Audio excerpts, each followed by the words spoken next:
welcome to another episode of the Tax-Free Crypto Podcast. I hope it's been helpful to you. We've tried to take some complex news and bring it down to some simple terms. Well, we made it through September. It's nearly over. We're almost there. And to see what we've been through, September's never been a good month for cryptocurrency. It's never been a good month even for the stock market. But we've made it through. I went heavy on some coins, some tokens.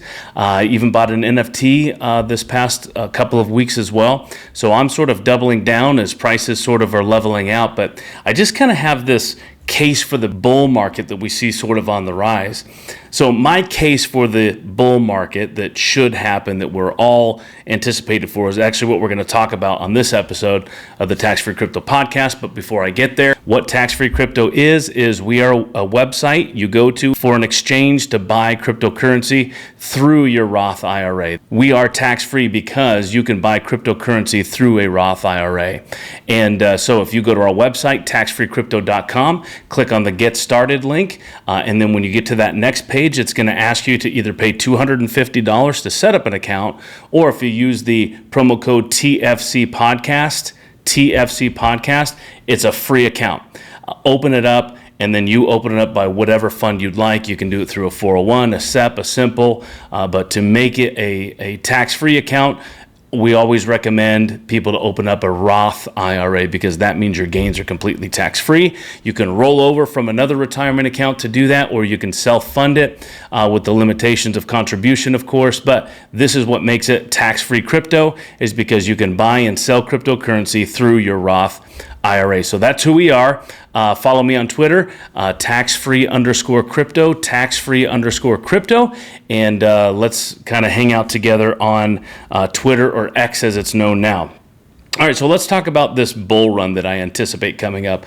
We've been in one of the longest stretches of a bear run I can ever remember, but it's kind of going somewhere, and there's a few reasons as to why I think, things I've written down as to why I think the bear market is almost over, whether we have another 6 months of it or if just around the corner comes the bull run, I don't know, but I think we're toward the tail end, so I just want to give my thoughts and observations on what I've seen. One of the reasons that I think the bull run is coming is because of the Bitcoin halving event. Now, we've talked about the halving here on the Tax-Free Crypto Podcast before. And the halving event is simply when the people who mine for Bitcoin, they're only going to be awarded a lesser amount in the next halving. So every 4 years, it's built into the algorithm of Bitcoin that every 4 years, Bitcoin is cut in half as far as how the miners are rewarded. Back in 2009, miners were rewarded 50 Bitcoin. You imagine having 50 Bitcoin. That's what they were rewarded. 4 years later, it went down to 25. 4 years later, 12.5. 4 years later, 6.25, which is where we're at right now. So the next halving event, which should be April or May of 2024, it's going to go down to 3. A little over 3. And so because of that halving event, what we've seen historically is every time the halving event happens specifically for Bitcoin, and Litecoin, by the way, recently had its own halving as well, but every time historically we've seen Bitcoin halve, there's been 3 so far. Every single one of them, it has been a catalyst for big crypto rallies. Every single time that it's happened, we've seen it grow exponentially. In 2012, Bitcoin rose 365% leading up to the halving, and 8,000% in the year following the halving. In 2016, Bitcoin rose 142% leading up to the halving, and 284% it rose in the year following it. And then in 2020, the last halving that occurred, Bitcoin rose 17% leading up to the halving, and then 559% in the year following it. So each time those last 3 halvings happen, we've seen a rally. And not just Bitcoin grew exponentially, but all the other cryptos associated with it, close to it, or just pretty much all the altcoins, meme coins, they also rose along with it. So because of the halving coming up, historically we've seen that. So in a nutshell, Bitcoin halvings equals shades of green for Bitcoin and happy investors. The other reason I think that there's a reason for the bull run, all this talk of the ETFs. Again, we've also independently discussed the ETFs here on the Tax-Free Crypto Podcast. I've explained the difference between a futures ETF and a spot ETF and what those are, go back into our archive to look up those different things if you'd like to see what the difference between those are. But all of this talk of the ETF, an exchange traded fund that's happening by BlackRock, ARK, by Fidelity, Vanguard, all these other major financial institutions, they've put in their applications. ARK, they were not denied, they were just told not yet. Grayscale, right, the largest manager of digital assets that's out there, they put in for a spot Bitcoin ETF a while back. They sued the SEC and they just won their case. So the question is not if a spot Bitcoin ETF is going to be approved. Actually, the question is when. When's it going to happen? It's absolutely inevitable what's going to happen with that ETF. We know that that's going to come in. Again, with the financial institutions, we talked about BlackRock, Fidelity, Franklin Templeton, Invesco, WisdomTree, Van Eck, ProShares, GlobalX, Grayscale, Bitwise, Roundhill, and a few others.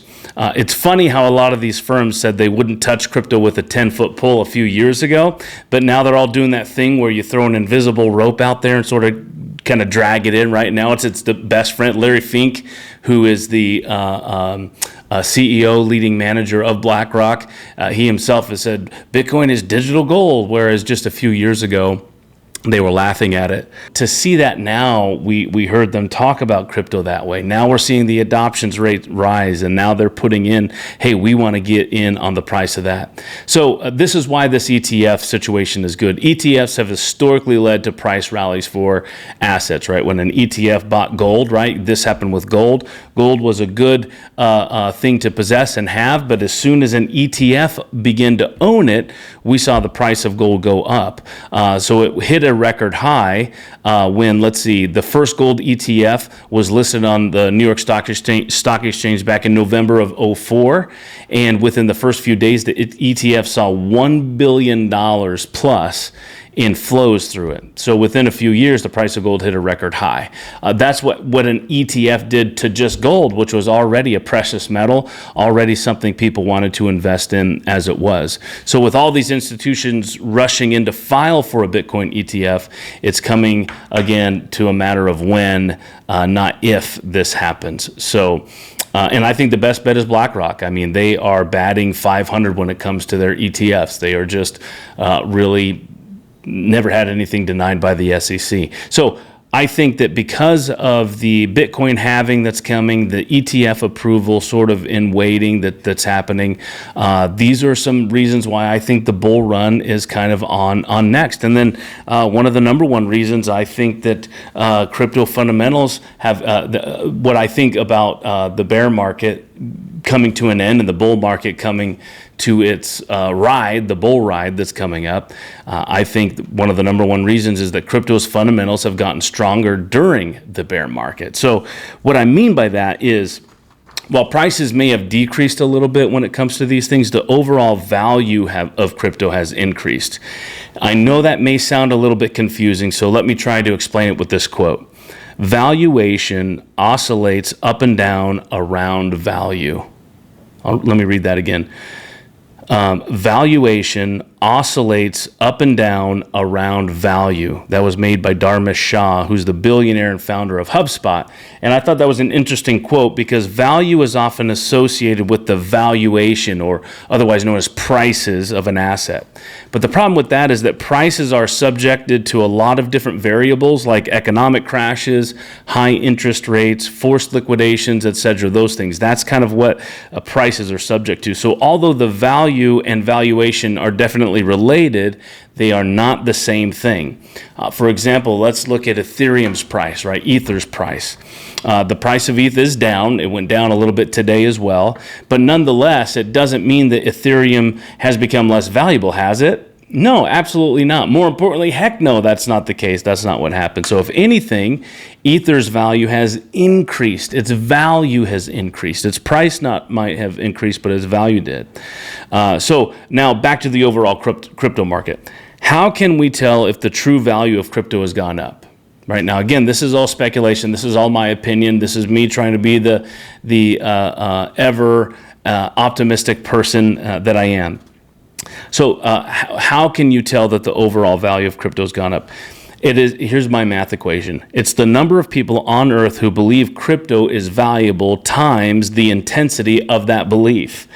So when during this bear market, it has scared a lot of people away, right? There have been plenty of new and familiar faces that have stuck around and got there. I've gone heavy. I've bought more because crypto's been on sale. It went down, so I'm just buying the dips.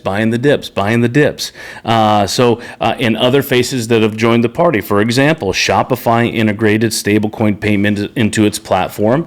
I had a whole podcast on this with Shopify doing that deal with Solana Pay. That's a major news thing. Visa partnered with Solana also to make cross-border payments easier. So Visa sees the writing on the wall. Visa and MasterCard could have been the next blockbuster story, right? Not willing to integrate what is inevitable, but we're not seeing that. They're starting to be early adopters and integrators of these things. Who else has got on there? Telegram. They have 800 million monthly losers. Sorry if you use Telegram. That was a Freudian. Telegram, 800 million monthly users. They launched a whole crypto ecosystem that includes a blockchain. It includes a crypto wallet. I mean, they're going the whole 9 yards. They're new and familiar faces coming into the crypto market. Grab, which is the Uber of Asia, they created a new Web3 wallet that lets users pay for stuff in crypto. So they're coming into the scene. Twitter added an NFT feature to the app, and there's rumors that crypto payments could be integrated next into Twitter.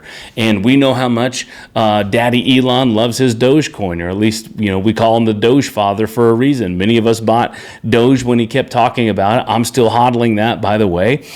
So I wouldn't doubt when X integrates those payments, it's going to be Dogecoin or maybe a stable coin, who knows, but they've already added NFT features to the app. Musicians and artists around the world, they've launched their work on blockchains.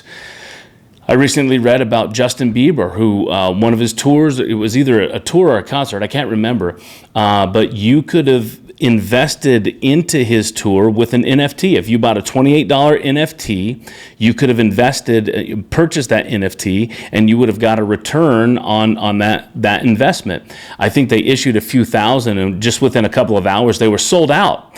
So whatever Justin's concert did or tour did to make profits, those people who invested in it through an ETF were able to make some gains. So I find that quite interesting as well. So the list can go on and on and on and on. So this is sort of my optimistic look as to why I think the bear run is ending and the bull ride is about to happen. It's just these three situations: the Bitcoin halving around the corner, the spot ETFs that are being approved. I mentioned a while back, or a few podcasts back as well, that Kathy Wood of ARK Invest, she just put in for a spot Ethereum ETF. So not only are we looking for an ETF, a spot ETF in the Bitcoin sphere to come along, it's also now the Ethereum market that's going to come around. So let's just go that over again.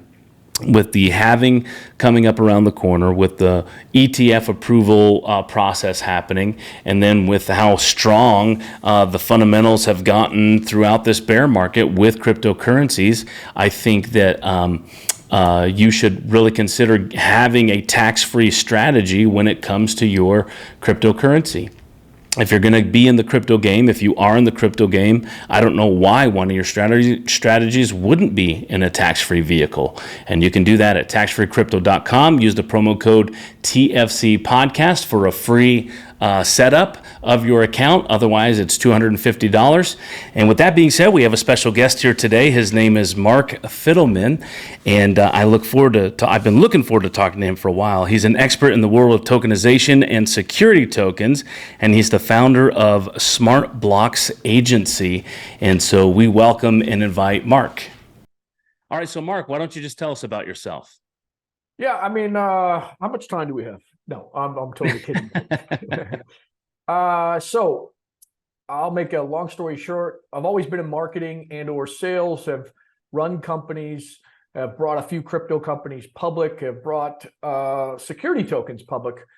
And my current focus is twofold. One, we run an agency for tokenization. We'll soup to nuts, we'll tokenize your asset. It's got to be a real asset over $5 million.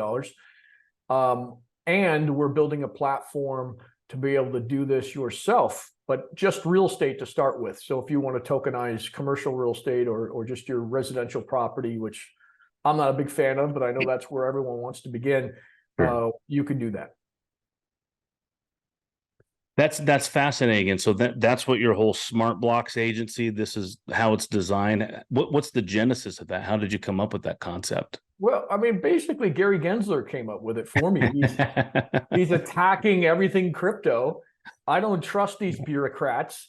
I mean, you've been following, I hope, the Ripple case where this guy's just a sheriff in the Wild Wild West doing what he wants and refuses to provide clarity as to what is a security, what's not. He's relying on a 1942 law or something like that, an Orange Grove law. I mean, it's like, come on, dude, you're just doing this. And his whole response to all of us is, oh, let your attorney figure it out. Well, the attorneys have figured it out, and they in direct conflict with what you're saying.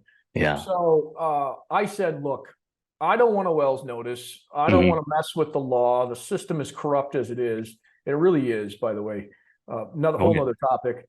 So let me stay outside of it by following their rules or their exemptions specifically, which are Reg A, Reg D, Reg CF. So everything I do involves one of those if I'm working in the US. If I'm outside the US, obviously there's whole different rules. Yeah. I find that fascinating. In crypto, we know it's inevitable. We know where it's going.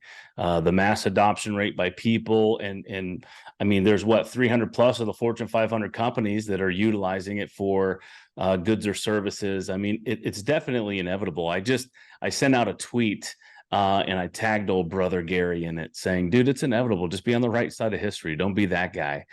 He's that guy. Yeah, He's probably got some buddies at the old Goldman Sachs, all those guys, they're like, slow this down for us until we get caught up and surpass everyone else, and then we'll take over.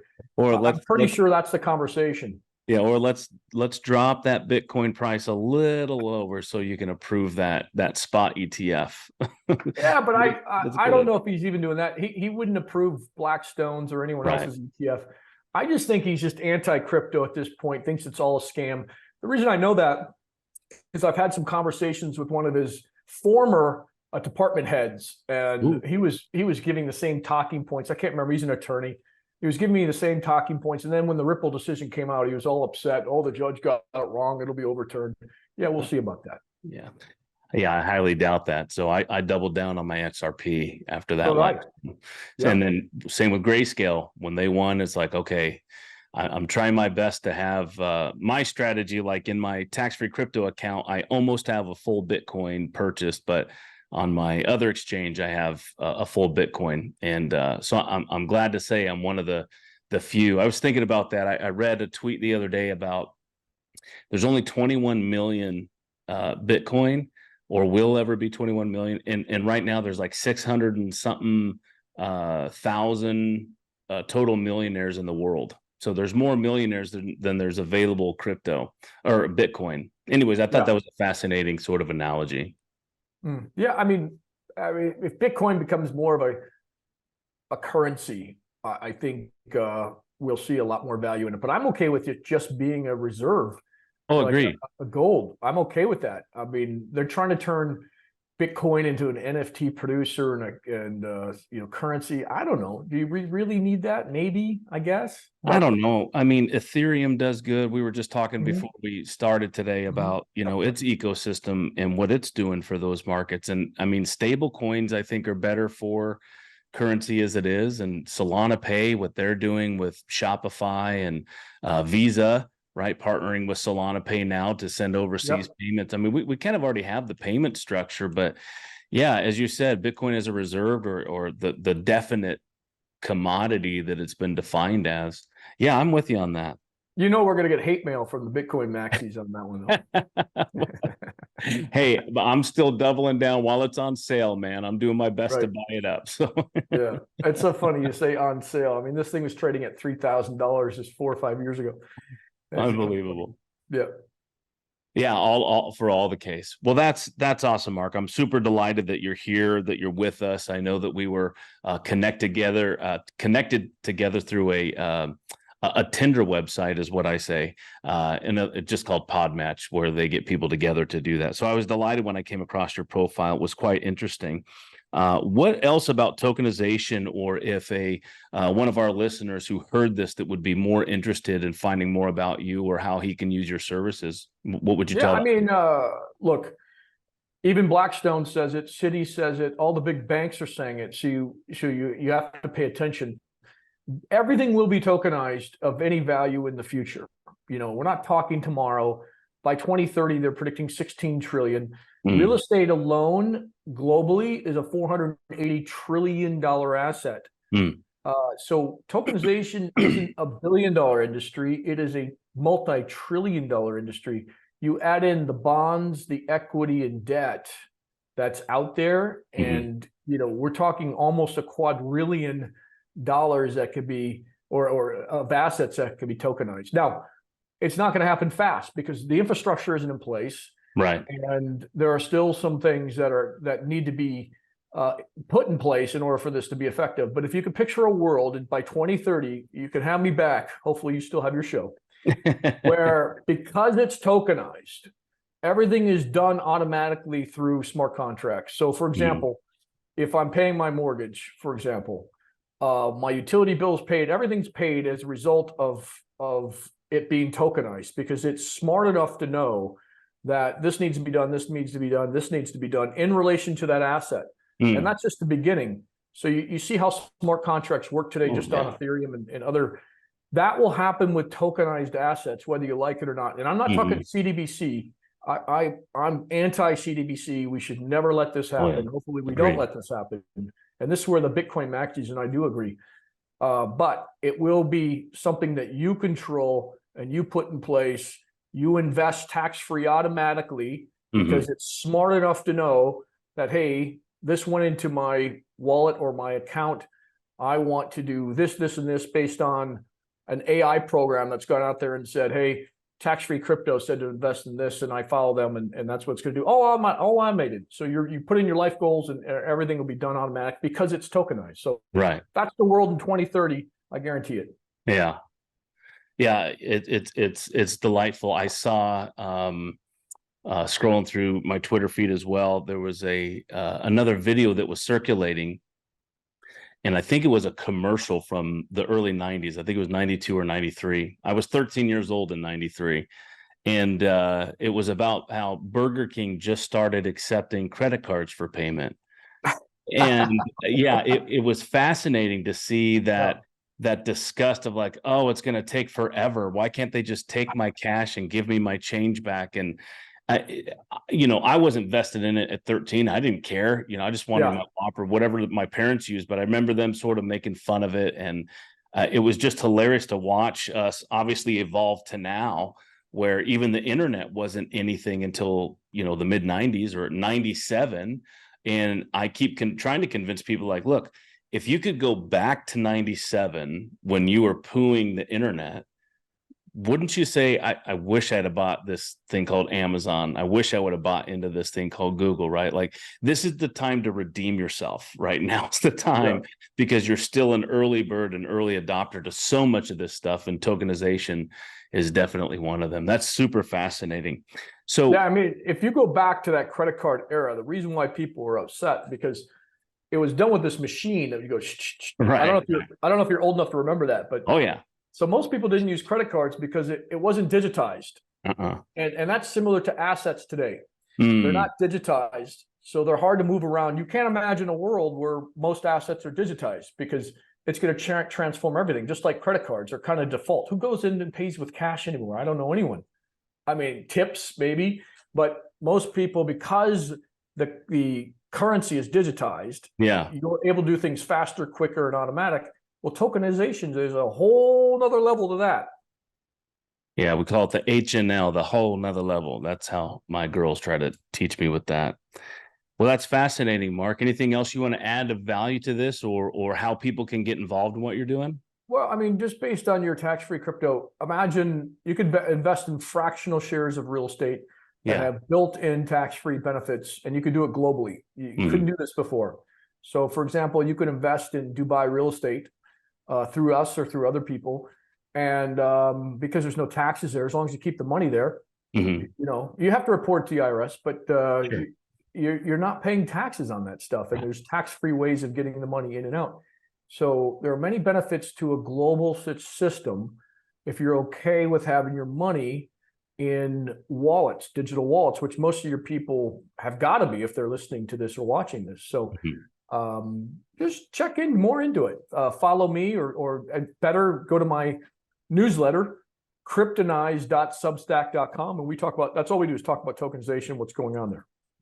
That's awesome. Yeah, a lot of the crowd that I follow, I'm part of a mastermind out there specifically that is all about this money movement in and out of their tax-free sort of retirement accounts, whether it's a 401, a SEP, a simple, a solo Roth, or through a Rob structure, if you're a business person, or a blocker corp, you name it. And it's just people releasing their funds from those accounts to make an investment. And then, of course, the investment is structured to pay back into that account. So we're seeing a lot of people ping pong their money in the various ways that you're talking about. So that's really cool. We will direct them to that site. I'll put the information in the description of the video, as well as other places where they can find this podcast, because I'd love people to get more information on how to make a viable investment through a tax-free vehicle, because if you're going to be trading in these things, you might as well have one of your strategies through a tax-free vehicle. Absolutely. Very cool. Well, Mark, I'm delighted to have had you on this Thanks, Eric. podcast. I really do appreciate it. And to your audience, thanks for listening in and being a faithful follower of Mark.